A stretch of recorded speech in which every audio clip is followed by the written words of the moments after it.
here's one as well. I heard that, like, kind of off Twitter, which is not the best at times, but John Stones is going for 20 million. Would that be a player that you could take that you think would be good in our squad? Do you know what? I feel like at Man City, he's a small fish in the big pond. Coming to Leicester, I reckon he would actually do really well, like he was at Everton. Because at Everton, you didn't see these mistakes in him because he didn't have pressure on him. He knew that he was the best one there. But at Manchester City, it's different.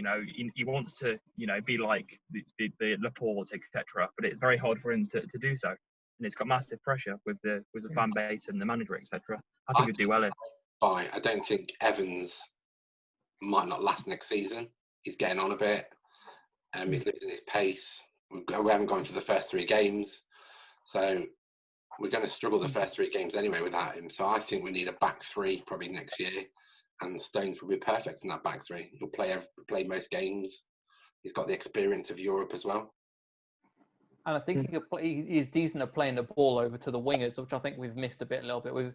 A lot of the time, we're very dependent on going through and Didi to dictate all the play. Even if it is a 10-yard pass to go to a Tillemans or something, everything goes through him, which is good for a defensive point of view when we're trying to get win a ball back, which makes sense. But when we're playing out from the back and Didi's dropping really deep, and you're like, well, if we can just get the ball up to somebody quicker and break better from that. I think that's where Maguire did benefit us a lot.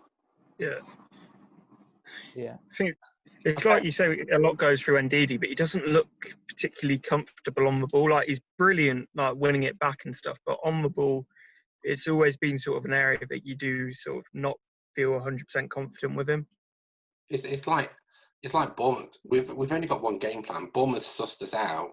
Yeah. Like, we'll stop the ball going to Tillemans. We'll just stop your service, which they did. You stopped the service, and we've got no plan B. And I think that's what the problem is that we've got no plan B and we struggle. So teams will know that. I mean, when we won the league, counter-attack was our thing. We knew what to do. We counter-attacked. It worked game in, game out. Then after we won the league, everyone sussed us out and said, okay, then we'll stop your service. You're not getting the service to break. And the next season, we struggled a bit. It's kind of having that plan A, B, and C. You look at the Man Cities, Liverpool. If things aren't working, both managers know what to do to mix it up a bit. And they recycle against every other team. When they win, they don't just keep the same. They recycle because they know that teams they're going to play the same. So I think that's what we need to do. I think Rudkin does need to go out in this window and just get a couple of transfers through the door, so we are actually able to do a plan A, plan B, and plan C. And I think Slimane, for me, in my opinion, I think he'd do very well. And I think he did do very well with the chances that he had when he was here. I'm a massive fan of him. I do like him a lot. You see, I was in the beginning and I was like Slimane's biggest fan, because I was like, right, him and Vardy will work really well together. But the dude can't even sort his feet out right from time to time. I remember him just missing, like, he's standing in front of goal. He just needs to get some part of his body on the ball and it goes through his legs, so he misses. And that was kind of an issue. Iheanacho was the same. Yeah, but the difference is Iheanacho had age on his side, and Slimane now has lost his pace. He's lost his confidence. I don't know how well he's going to do in the air. And also, I really don't think he's the kind of signing that Brendan Rodgers really wants in the side. One thing that's baffled me, and it's baffled me for 2 seasons now, is whoever plays on the wing whips balls in. So we play what you'd call a traditional English game, put it on the wing, whip it in, striker heads it. Vardy can't really head a ball. So it just makes no sense why we've got no one in that role that could do that. Get someone like Danny Ings in there. Someone that can actually... With us crossing the ball, I hate that. I really, really do hate that. It's the most frustrating thing, and it's mainly Albrighton as well. Like, he'll run down the wing, just head down and blindly cross it into the box. Yeah. Like, it worked when we had sort of two strikers in the box, but it doesn't work when we've got Vardy in the box, who's not... He's all right in the air for his size, but he's not the kind of player you want to be trying to sort of play across into time after time after time. So I almost think we need to move away from like players like Albrighton and bring in new wingers. I also feel that with Albrighton starting the games, the game literally revolves around him. So you'll notice that the ball will always go to his right hand side, and it will just keep whipping it in every single time. And we saw that as well from the restart.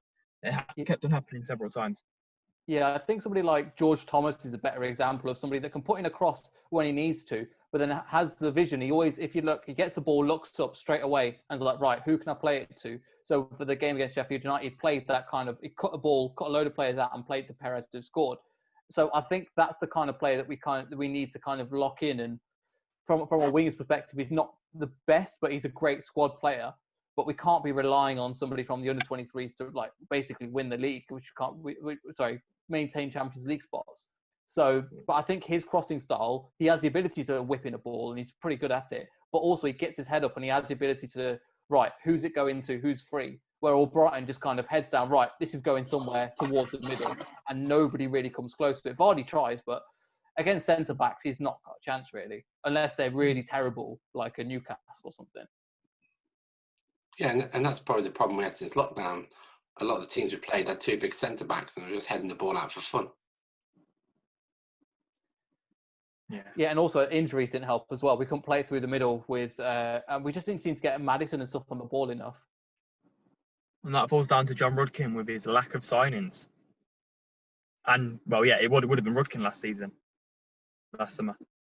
Now you've got Condriton, so we'll probably buy someone. You know, the dream team, you know, going to do wonders, they are. Can't wait for Jordan Ibe next season. Jordan Ibe, Ricky Lambert. I think we'll get some from Exeter City. What's that? We'll get some youth players from Exeter City. Will be good in 4 years. Age 12. That's the thing with us. We never go out and we never get the ready-made player. And I feel like that's what we just need to do. We need to just go and get one ready-made player.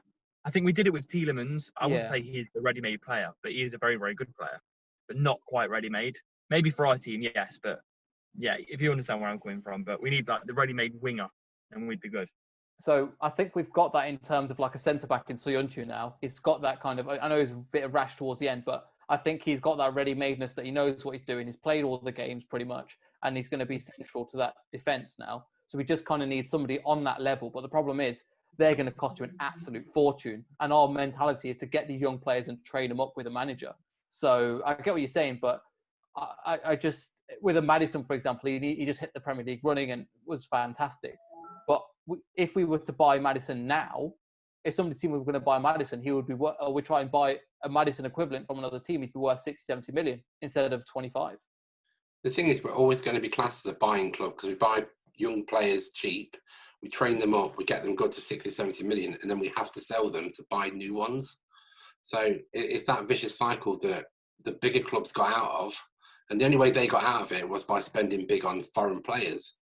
So we'd have to change a whole philosophy. It works for us, but it only works for a short period of time because then players move on.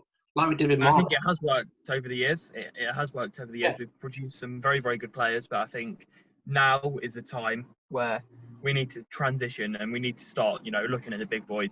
It's like looking at getting these players. Like Leon Bailey would come here. He would 100% come to Leicester. Just go and buy him. It's like what I don't know if you saw what Andy King was saying this morning about, but he was saying the same thing. But now's the time, but we need to invest heavily to move on as a club. I think that's a player that's coming out of the club. Yeah, players on 50 grand a week. That's coming to the end of his contract. So, and also as much as we slate Andy King, he has got the club's best intentions at heart because he's been here for so long and he knows the values of the owners and stuff like that.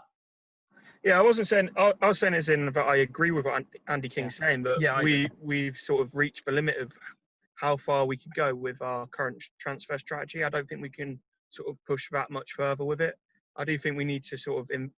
I think we keep to what we're doing in terms of still bringing in a lot of young players, but I do still think sort of occasionally we will need to bring in a marquee signing as well. Like Leon Bailey, go and get him. Do it. The only problem you've got with marquee signings is we'll struggle with wages. Yeah. Won't break the wage structure. But then we've got people that are on stupid wages, like Daniel Armati is on 45. I think I read 40k a week. Matty James. James 35. Are you joking? Maximum 20 for both. Adrian Silva's on 80, I think. Yeah. And there we go. When we're paying half of that wage while he's at Monaco, it's a waste of money. And that leads down to our recruitment again, because it's woeful recruitment from John Rudkin. See, I think Daniel Martin could be a good squad player if we speak about the Europa League. He's just not kept himself fit. But once he gets a good run in the side, he does look all right, I think. But the issue is the other players like the Adrian Silvas, the Slimani's that are just taking up so much of the wage, and they're just like, I'm going to get this wage anywhere else, so I'm just going to run out my contract and get as much money as I possibly can because I'm not getting this amount of money from this good a team anywhere soon. If you look at the latest wage table, Silver's on 80 grand, Slimani's on 80 grand, Wes Morgan's on 60 grand. Jeez. 60 grand for Wes Morgan. And we've extended that contract. And I feel like we've extended that with a loyalty bonus as well. And I'm not going to lie, I feel like he's got more, genuinely. Yeah. Gazelle's on 45 grand. Oh, worth every penny, mate. Leave that one. But I said it at the time and stuff. I didn't agree with like giving Jakupovic a new contract. Wes Morgan's one seemed like sentimentality. The only one I could see sort of the logic behind was Fuchs, and I still didn't massively agree with that either. But if I think his was more of they knew that Ben Chilwell was potentially going to go, and you've got 0 people at left back as well. So they needed somebody in that. They might as well sign Fuchs on an extra contract just for a year, because whatever happens if Chilwell does go, which I agree, I think he will do, then what's next? Because we would have 0 people in that position. And if we going, hey, we need a left back, they'll go, oh, remember what you did to Man United? Well, we're just going to do exactly the same to you. So, yeah. So, as I was saying, yeah, I get the point that, like, Fuchs is the only one that makes sense. But what did you... I know we talked about it at the time, but with Wes Morgan and Jakupovic, I really don't understand either of those getting extended contracts when we're already tight for money as it is. Wes Morgan, I think he's going to go on to a coaching role here at the club. That's why I think he's got that. Jakupovic, I feel like a third goalkeeper's needed. You know, I think we've let go of that young guy, Johansson, I'm pretty sure. He might have gone now. I'm not too sure on that one. So I do agree with both of those. But I think this summer it's time to shift out the Slimani's, the Silvers, Matt James, because he's just not going to play.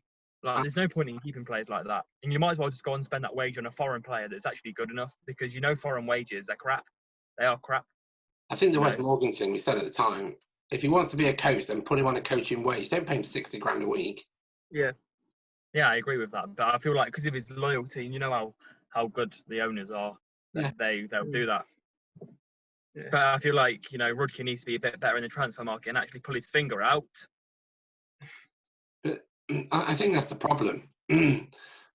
Transfers, as we know, scouts scout them. They go to the head of scouts, which is Condriton. Condriton then talks to Rudkin to buy them.